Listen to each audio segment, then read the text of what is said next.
Good morning, everyone, and welcome to NIMN Today, a special interview series where we get to understand what the new dynamics will be for NIMN under the leadership of the newly elected President, Dr. Mrs. Bolajoko Bayo-Ajayi.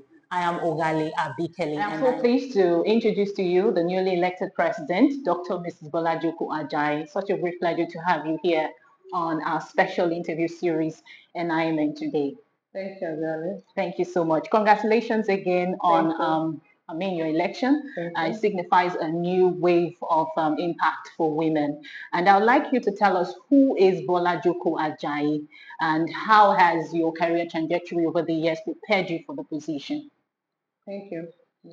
So Bolajoko Bayo-Ajayi is a marketing professional who is very passionate about marketing and about leadership and about building others up. I started my career in 1999 effectively as a management trainee in Guinness Nigeria PLC, and I went through the rigors of that program. Eventually, I got to find myself in marketing, and I've been doing that in one way or the other since that time. I've had exposure and work on different brands, helping to build brands over the years. Over time, I also got into leadership position in my career, which also meant developing people along the line. So I've had a very rigorous, I'd say, but fruitful career. One thing I'm grateful for when I look back is the kind of discipline and the kind of organization that I've worked with. But what is done for me is that my career has been done within a very structured framework.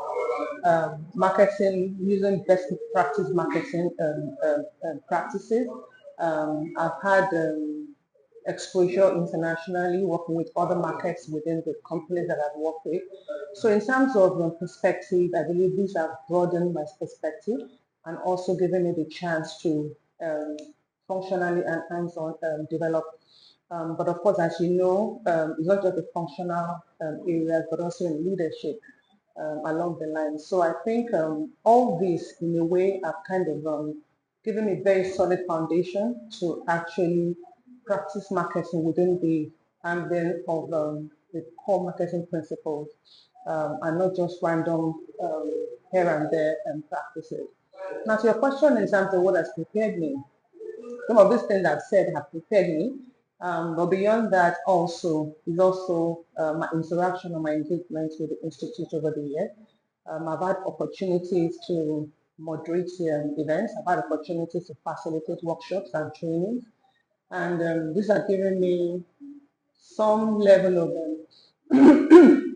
these have given me some level of exposure to how the Institute runs, and also deepened my passion on how we can have a more thriving institute, because we're marketers. And one thing for me is marketing is a lifestyle. When you look at it, it's the way we do things and the how we do things. Not just a practice, but something that is quite entrenched in how we do things and who we are. So I think it's that passion that also has landed me here.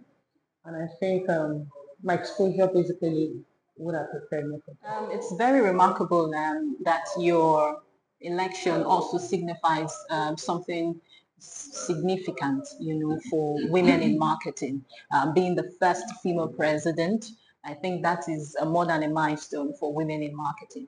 Now, what would you say that really entails for women who are looking to take on roles that are hitherto occupied by men, take on new opportunities and new challenges? As you rightly said during the election, you said it's a headwind and a lot of challenges in NIMN that you have to grapple with along the line. But how significant is your position as the first female president for women who are looking to take on such roles in the future? Okay, thank you. So I've heard and I've seen write-ups in terms of first female president of the Institute. I'm thankful to God for that. And I also think that we have to continue that conversation in terms of how women can rise up. Most of the time, it's not a competence issue. It's just that ability to believe in yourself. and to know that it's possible. Oftentimes you find out that competent women, very competent women at that, sometimes don't feel comfortable to aspire to some things. They don't feel comfortable to really raise their voices. So I think it's an inspiration to women. But of course, we know that we're not where we used to be. There's been a lot of movement, and a lot of women have done great things, and they're still doing great things. But beyond that also is also a challenge to women, because I'm of the view that while it's good to say first woman or give women a chance, I believe the fundamental thing is to ensure that they have the right capability to do the job. So it's not just as much as to say, give it to a woman, but that woman also has to be competent and capable. So that for me is the first thing to say. We should put ourselves in a position where we are competent and we are capable and we can be considered when the time is right. But with all that put into perspective, the competence and the capability is also that we need to also believe in ourselves and rise up to take such positions. So I think that young women would feel inspired. I've heard that. And somebody asked me a question that in a male-dominated environment, would I feel intimidated? And my response was that I don't even see gender, basically. I just see human beings that I need to relate to. Yeah, perfectly said. Now that brings me to the main issues, which of course what your agenda for NIMN would be. We understand that the previous administrations had done some, work in terms of moving the market profession to the next level. Now you're coming on board. What exactly are the areas you want to focus on, in building on what they have done so far? Okay, so rightly said, our past presidents have done their bit. They've laid a very good foundation upon which it's easy to build on. And so my job is just to ensure that we continue in that trajectory, or probably do it quicker and do it better. I'm an advocate for excellence, and excellence doesn't have to be something that is super impossible to be done. I believe that excellence means that you do something today better than you did it yesterday. So it's a progressive thing. So if we're progressive minded, then we begin to demonstrate excellence in the way we do things. So for me, it's about taking on what has been done and running with it and doing them excellently. As I said to members earlier, I have a 5-point agenda, and those 5-point agenda are aimed on the issues, the current challenges that I see that the Institute is facing, and how we can maneuver that. There's a popular saying that problem doesn't end in one day. So whatever challenges existed with the past presidency, some would have been solved, some would have remained unsolved. So some of those issues are what I'm taking on. Fundamentally, our membership, we have a rich array of members out there doing very great things in their career, but they're not engaged with the Institute.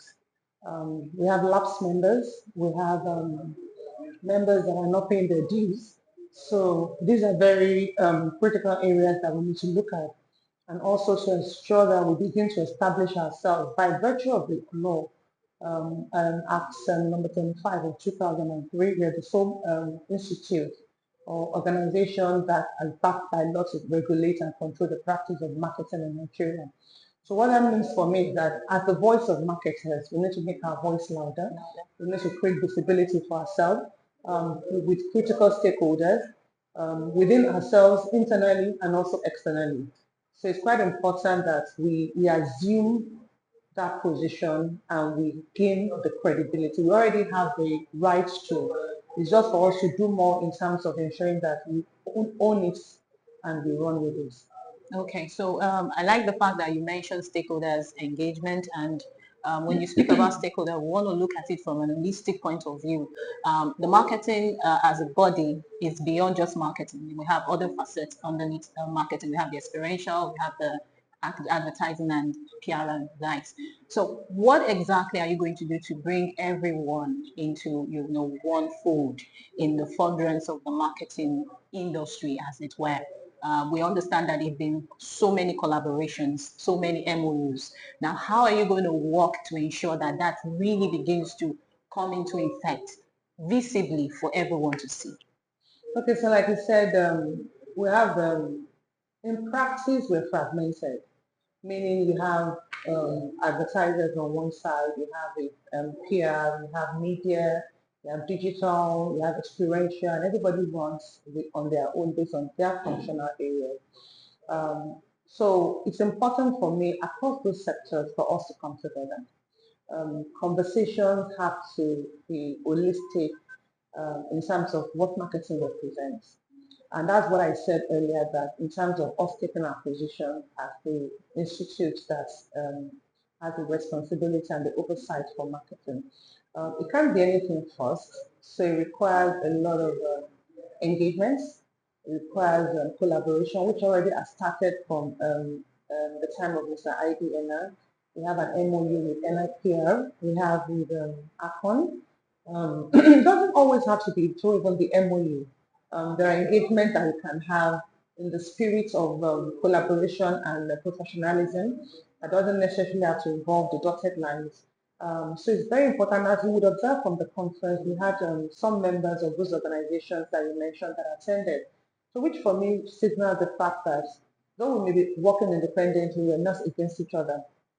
So in terms of points of view, it's just to ensure that we align ourselves behind the same point of view and just drive the marketing profession. At the end of the day, it's not individual silos. It's not about an ego thing. It's really about what is good for marketing. And I think that's where the conversation should go. Yes, what is good for marketing is good for all. So lastly, I would like you to tell us what we should expect in the coming weeks from you as the number one person sitting on the saddle of NIMN. Okay, so there's a lot to do. But what I've told myself is a day at a time. So what I'm doing now is engagements with people, is setting the framework in place. Of course, good enough, I've started that work before the official election, just to ensure that I hit the ground running on day one, which already started. This is very important for me that we begin to look at the low-hanging fruits. There are some things that may not immediately be possible, but then we ensure that we put them in the framework that is doable. And then there are some low-hanging fruits that we can actually begin to do. And like I said, those engagements, which I already started from day one, ensuring that we're reaching out to people, they are in line and working with us. I've got a lot of messages or calls saying we will support you. And it's very important to ride on the wave of this positive goodwill that is coming from people and ensure that we use it for the good of the institute. So for me, what I'm looking at is what will the next 30 days look like. And so the next 30 days basically for me involves those things that I mentioned in terms of engagements and all of that. What is also important for me is that's within NIMN, that's the one I described, is the engagement outside of NIMN, those sectoral groups and those peer institutes. That also will be on the front burner for me. Another thing in the next 30 days will be how we begin to look at our chapters. Our chapters are grassroots, and if we get it right at the grassroots, we get it right at the national level. So that engagement, that review of how our chapter works and how we can make it more efficient will be better. There won't be anything complicated, but something that gives people the assurance that their contribution matters and that within the context of everything being done, there's value in it. Because the two questions that people will ask is, what's the need for me? And I like that when that question came up during the conference, it turns out at the end of the day, it's really about what should you do for the institute, what is good for the institute. If it's good for the institute, it should eventually be good for you. And we've also had testimonials of how people have said they need the institute for their professional development. So for me, it's a win-win situation. And so for the next 30 days, it's really about broadening people's perspective in terms of saying the value that they would get in engaging with the institute. So that would be for me the first line of action. Of course, there's a lot of other things which I've tried to put into a structure that will begin to tackle one at a time. Well said. Congratulations again on your election, and we look forward to the next 30 days, as you said. And of course, it's a new dawn for NIMN, and we're looking forward to us moving to the next level, as you have said.